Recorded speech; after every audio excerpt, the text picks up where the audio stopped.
Aujourd'hui, je vais vous raconter l'histoire de Drissa. Un jeune garçon ivoirien au sourire aussi éclatant que le soleil d'Abidjan.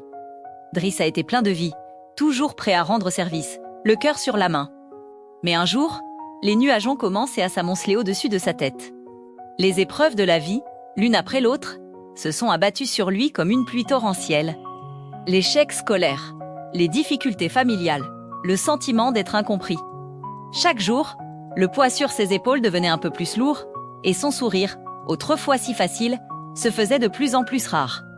Il a commencé à se sentir seul, terriblement seul, même entouré de monde. Les couleurs de la vie semblaient s'estomper, laissant place à un gris morne et sans fin. Il avait l'impression de marcher dans un tunnel sombre, sans voir la moindre lumière au bout. Les rires de ses amis sonnaient creux, les conseils de ses aînés lui paraissaient inutiles. Il avait perdu le goût de tout, même du football, sa passion. Il se demandait à quoi bon continuer, à quoi bon se battre quand tout semble perdu d'avance.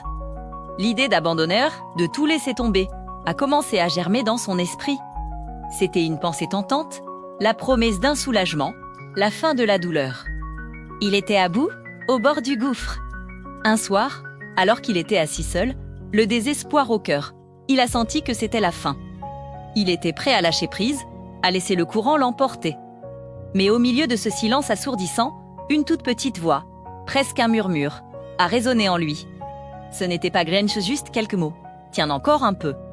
Juste un tout petit peu, il ne savait pas d'où venait cette voix.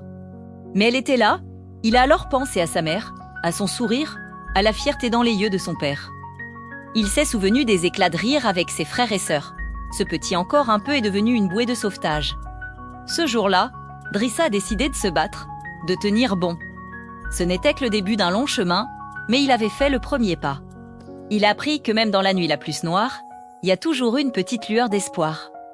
Si vous avez aimé l'histoire de Drissa, n'oubliez pas de liker la vidéo, de la partager et de vous abonner pour ne pas manquer les prochaines histoires. Merci et à très bientôt.